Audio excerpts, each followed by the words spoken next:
and put him to bed. I thought we put him to bed. I went to bed. Delia went to bed. About 3 or 4 in the morning, they're out again.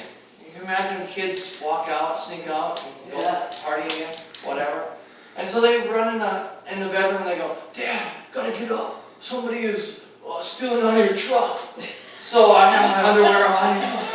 Good thing I have my underwear on. And I grab my robe. I got time to put my robe on. I don't have any shoes. I didn't even think about putting shoes on. So I go out there. And they say, "Okay, there's this car that's like the getaway car. It's white. And the guy's been stealing out of other trucks or other vehicles tonight too. And so just by chance, this car is driving right by. Right as I come out the door, they go, "Dad, there's a car." And so I run after the car. And she doesn't speed up. She slows down. So she must have thought my right robe, I'm that dude. So I open up the door. And I said, "What the hell are you doing stealing from me?" And she said, "I'm not stealing from you. What are you talking about?" So I grab her keys right away. That's smart of me, wasn't it? And so she's stranded. And Miranda and her friend had already called 911, so they worked that out. And the police show up maybe about 3 minutes later. So they're talking to her, and Miranda, somebody hears the neighbor next door, a door open. So this dipshit is stealing as the cops are coming. He's going into the neighbor's truck now. And Miranda runs there, and she goes, "There he is, Dad!" And so we take off. Now I'm reminded, I don't have any shoes on. And I'm going to run this guy down. In a row. Yes, in a row. And so Miranda gets ahead of me because she's an athlete and I'm a former athlete, you know. And so I'm thinking to myself, now I'm thinking about my daughter's safety. And my feet are hurting, they're getting cut up in the rocks and so on. And Miranda has bolted by me and I see the dude. I'm thinking, "Oh, no, I'm not going to catch him." But then I'm thinking to myself, if Miranda catches him, what's going to happen? So I got to keep going. And so he cuts across the neighbor's yard, fortunately, because that's grass. Okay? And now my feet get a chance to recover a little bit. And I'm thinking, he looks back. And he sees me and Miranda and I. And Miranda's ahead of me. And I'm thinking to myself, he's got a second gear. He's going to take off and I'm just going to stop.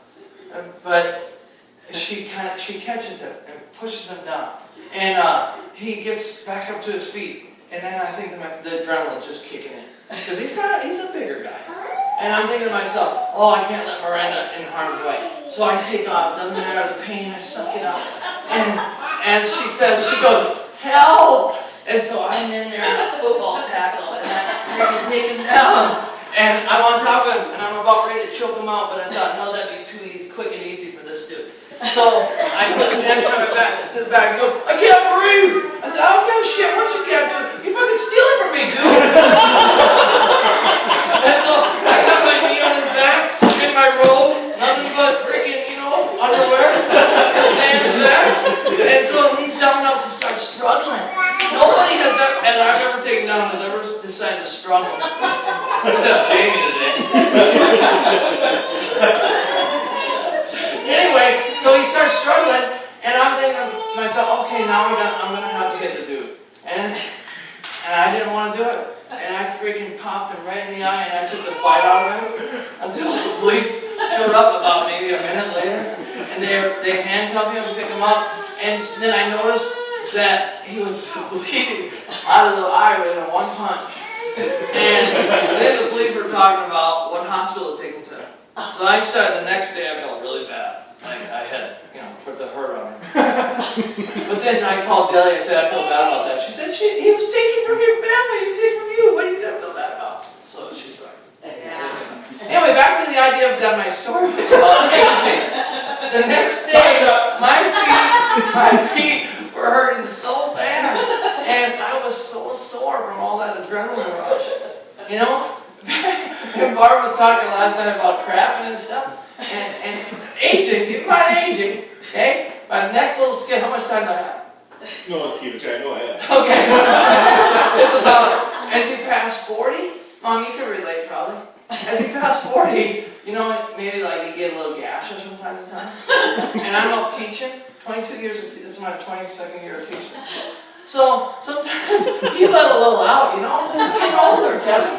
You relate. And it's like, well, at home they're like, Dad, did you let one out? And I'm like, maybe. You don't know. At the past 40, you don't know. That anal sphincter ain't doing what it once did. Tammy can relate, you know. And so anyway, I'm teaching. Sometimes I'm like talking and it's like, I'm thinking, oh my God, did I talk loud enough? You know, it's just crazy. Aging is a